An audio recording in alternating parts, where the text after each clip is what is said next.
exciting news out of the United States Court of Appeal for the Ninth Circuit. That's right, you heard me right, the Ninth Circuit. The same court that in usual cases engages in shenanigans when it comes to the right to keep and bear arms. But some exciting news here, which is that recently, the Ninth Circuit Court of Appeals 3-judge panel knocked out Hawaii's 30-year-old butterfly knife ban. That's right. Guess what? The anti-gunners are trying to get that reversed with an en banc appeal. I don't think it's going to work, but stay tuned. We're going to break it down when we get back. Hey folks, I'm Mark Smith, host of the 4-Box of Dine, a proud American gunner, constitutional attorney, member of the United States Supreme Court Bar, and author of Disarmed, What the Ukraine War Teaches Americans About the Right to Keep and Bear Arms. Obviously a series of lessons here that the Israelis could have learned from, but we're going to talk a lot about that and the mistakes they made and the lessons that Americans can learn from the Israeli mistakes soon. Okay, folks. Ninth Circuit Court of Appeals, a little bit more than a month ago or so, in a case of Teter versus Lopez, I'm happy to report that a 3-judge panel declared that under the Second Amendment's right to keep and bear arms, and the methodology applied by Heller and Bruin for interpreting Second Amendment cases, and the in common use test, which is how you assess arms ban cases, I'm happy to report that that Ninth Circuit panel declared that Hawaii's approximately 30-year ban on butterfly knives is unconstitutional. Now, this is a very powerful decision, and I'm happy to report this is a great outcome. But the good news may be continuing. Let me explain. Turns out that the anti-arms community, not just the anti-gun community, but the anti-arms community all the way around, have actually hired an attorney, the former Solicitor of the United States, former Solicitor General of the United States, which is a big deal. The Solicitor General's Office of the United States is the part of the Department of Justice that represents the United States Department of Justice before the United States Supreme Court. It's a very important role. Some people call the Solicitor General the 10th Justice because he or she is considered so sort of credible and important to the functioning of the U.S. Supreme Court. Nevertheless, a liberal Democratic Solicitor General by the name of Neil Keitel, very prominent guy. Last I read, I think his hourly rate is something in the order of magnitude of $2,500 an hour. It's a pretty good rate, very high rate for attorneys, comparable to Supreme Court attorneys, but even high for them at $2,500 an hour or something like that. So anyway, he obviously has been, he and his major law firm out of D.C. was apparently retained to try to get the Ninth Circuit Court of Appeals to hear and reverse the panel decision on the 30-year-old butterfly knife ban and get the Ninth Circuit to hear this en banc and reverse it. Presumably, the anti-gunners are worried, and I'm guessing that this is the real motivating factor here, not necessarily because they care about butterfly knives per se, but I think they're probably nervous that a major precedent has been set in the Ninth Circuit Court of Appeals about how you analyze gun ban cases. Now, in many respects, this is rather silly because the way you analyze gun ban cases in the United States has already been determined in 2008 by the United States Supreme Court. The Supreme Court, not an inferior court, the Supreme Court in Heller versus the District of Columbia explains that you go to the text, then you look at the history, and they conclude that when you're dealing with an arms ban case, it cannot be banned. Any arm cannot be banned unless the government bears the burden and government can demonstrate that it is dangerous and unusual. And obviously the kinds of weapons that we've been talking about currently, AR-15s, magazines that hold more than 10 rounds, butterfly knives, and so on, and even stun guns and katana, these are obviously in common use by Americans for lawful purposes today, so obviously they cannot possibly be banned. So it's a very good standard, this dangerous and unusual standard that the government has to meet because for all intents and purposes, all the things we're fighting about today, the government has no chance in H-E double toothpick to be able to win.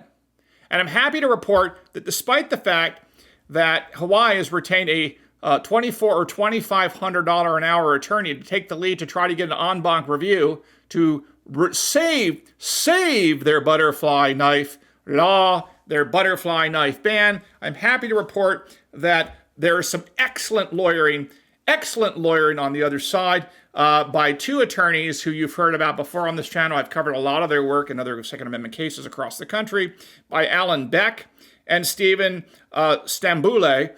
Excellent lawyer in here. In fact, I'm going to put a link to their brief because they wrote an excellent brief about exactly how you're supposed to go about analyzing arms ban cases. And they did a wonderful job here, basically eviscerating the $2,400 an hour former Solicitor General, the Attorney of the United States, and his legal brief where he's trying to get the Ninth Circuit to hear this case en banc. So to summarize, Alan Beck and Stephen Stambouli write, quote, there is no reason for the Ninth Circuit Court of Appeals to reconsider the panel's thorough, well-reasoned, and eminently correct decision. The opinion does not conflict with any decision of this court or a sister circuit. It faithfully applied Supreme Court precedent, and far from resolving a question of exceptional or far-reaching importance, the opinion invalidated an extremely outlier law. That's not insignificant. You'll see why in a second. This case does not come close to justifying rehearing en banc.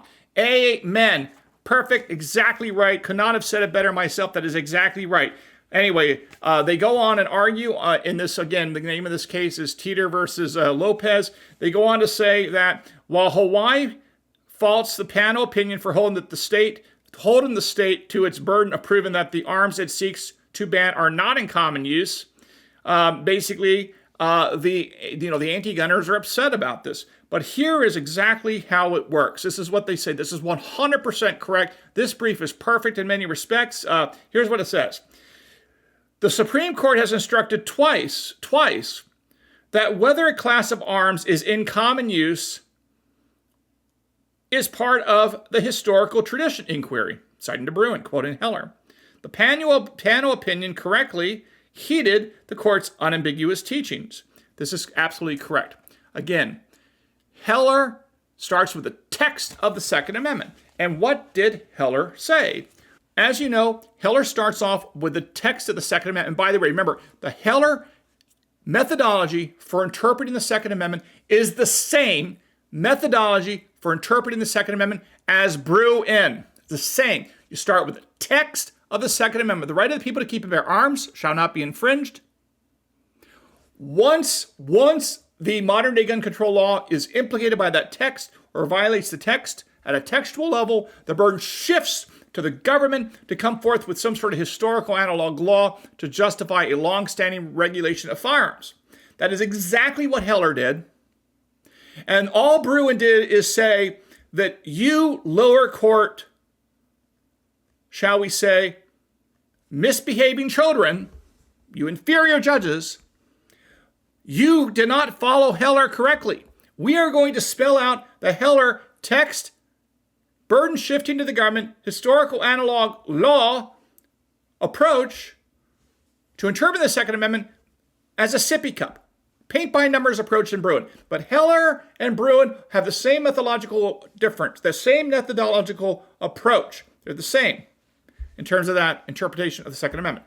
So we start off with the text, and the lawyers here, attorneys Beck and Stambouli, perfect here. They say that the Second Amendment, the term arms means, quote, anything that a man wears for his defense, or takes into his hands, or useth in wrath to cast at or to strike another, and thus includes not only an armor of defense, but weapons of offense as well. This quotes to Heller. And obviously this includes bladed weapons, which can obviously be used as a weapon for self-defense and other purposes, and all lawful purposes. It's obviously can be a weapon. It can be an arm. Knives are obviously arms. We know that. Okay, so textually, the right of the people to keep and bear arms includes the right of the people to keep and bear knives and swords, and so much. That's obviously the case at a textual level. So then it turns to, well, what's the story with whether or not there's a history of banning these types of knives, or any knives for that matter? And the attorneys here do an excellent job on behalf of the plaintiffs here that indeed there is no history of banning these knives or any sorts of bladed instruments at all during the relevant time period of the founding era when the Second Amendment was adopted in 1791, or for that matter, even in the 19th century, which you don't need to look at. And they go on to point that out. But of course, none of this matters because the legal test after applying the text and history, we know that at the end of the day, under the Heller, which was reaffirmed by Bruin 80 times. Remember, Bruin cites to Heller favorably 80 times. It never changes, or I should say, it never narrows or criticizes Heller in any respect. It simply elaborates on it. But when it comes to an arms ban case, again, the government bears the burden to show that a weapon is dangerous and unusual because in this case, butterfly knives are certainly not unusual. They're all over America. Everyone basically has these outside of Hawaii. I think Hawaii is the only state that actually bans these things. Not anymore because the law's been struck down. But the reality is that these are ubiquitous for all intents and purposes. So they're not dangerous and not unusual. They're not dangerous and unusual because they're not unusual. So again, going here, what does the state of Hawaii try to do with their $2,400 an hour attorney, who, by the way, is not the only attorney on this because he, in addition to Neil Cattell, he also has 2 other attorneys on the brief. So you actually have 3 attorneys. The most expensive one is, last I checked, according to the public data that I've been able to see in news reports, he's something like, again, $2,400 an hour or some huge number like that. Probably worth it, by the way. But nevertheless, I don't think he's going to win this case against attorneys Beck and Strambula here. So anyway, he tries to argue that there's all these laws regulating knives, bladed instruments, and so on, Bowie knives. The reality is, of course, that all the laws, and the attorneys here do a great job for the Second Amendment plaintiffs, the butterfly knife plaintiffs, to point out that all these regulations that the anti-gunners, if you will, are pointing to, the state of Hawaii is pointing to, all deal with regulation of the use of these weapons, regulation of the use of these knives. None of them constitute outright bans. But again, it doesn't matter. Even if they could find evidence of an outright ban of butterfly knives at the time of the founding, it still would not save the Hawaii law. And why is that? Because the U.S. Supreme Court has repeatedly said in Heller and Caetano, cases that the attorneys for the plaintiffs here have adequately and correctly cited to, in both of those cases, they say that modern weaponries, modern arms, if they're in common use, are protected. Whether or not they existed or whether or not they were used, it doesn't matter at the time of the founding, because if today, in the 21st century, these kinds of arms are in common use by Americans for lawful purposes, they are protected, period, full stop. So even if hypothetically the Hawaii parties here could possibly show bans of knives at the time of the founding, it literally would be irrelevant, because the standard for an arms ban case, and a knife is obviously an arm because it can be used offensively or defensively, the standard is in common use by Americans for lawful purposes today in the 21st century. That's why stun guns are protected, and handguns and modern semi-automatic pistols are protected in Heller, Caetano, and Bruin. So the bottom line is, even if the $2,400 an attorney could possibly show that at the 18th century, 1791, you had these kinds of knife bans, it still would not save the day, because the question is not about that. The question is, today, are these in common use? And again, the government bears the burden to show they're not in common use. The Second Amendment plaintiffs literally, once they show that the text is implicated by the modern day gun control law, can literally sit on their butts and look out the window and count birds flying by, because the government is simply not going to be able to show that butterfly knives, that semi-automatic firearms, that AR-15s, that AK-47s, and so on, that these are not in common use because they're ubiquitous, they're everywhere, and that's why the anti-gunners want to ban these things. As to why they're going after butterfly knives, I think they don't care about butterfly knives per se. I think they're very, very scared of the fact that you had a very good panel decision by the Ninth Circuit that followed Heller, and that precedent can be used in other cases involving, let's say, magazines that hold more than 10 rounds and AR-15 bans. The only other point I want to make here, and this is actually something I've written about on law review articles before. I probably should do a full video on it. We don't need to belabor this point. I think it's a little too inside baseball for getting too much into this. But here's the other thing I want to mention. There is a line of Supreme Court authority that deals with outlier laws.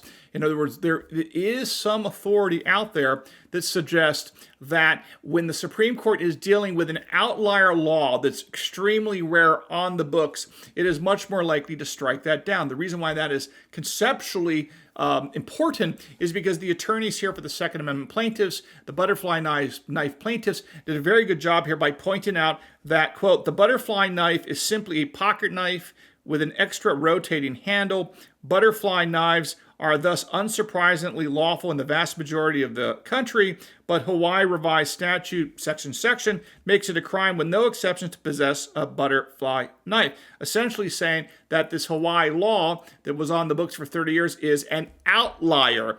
Now, this is a very good argument in addition to kind of the Second Amendment arguments. It kind of supports it because there is this line of thinking that indeed outlier laws should be struck down by federal courts when they violate rights, for example. And the two examples that are often given is the Lawrence versus Texas argument, where the Supreme Court struck down an anti-sodomy law, largely on the grounds this, I think, was the last law against sodomy on the books in the country, and it was struck down in Lawrence versus Texas. And then in the Griswold versus Connecticut case, Connecticut had a sort of obsolete law that prohibited the use of contraceptives. It was not enforced. It was really not even out there. It was on the books, but kind of irrelevant. Nevertheless, the Supreme Court did, in Griswold versus Connecticut, strike down that law. Again, a lot of the legal theorists out there that think that both the Lawrence case and the Griswold case can in part be explained by virtue of the Supreme Court coming in there and eliminating these outlier laws to bring them into conformity with the Constitution in terms of the respect of rights as respected by the rest of the country. But nevertheless, it is helpful, I do think, just from an optics point of view, to point out that this is a obscure outlier law by Hawaii. I think that is a matter of sort of helping nudge judges to get to the right decision and follow the Second Amendment. It's a good idea, even though at the bottom line is that they do their job and follow the Second Amendment, follow the Heller precedent, and even to some degree the Bruin precedent, which supplements the Heller precedent. It's a no-brainer. These butterfly knives cannot be banned under the Second Amendment.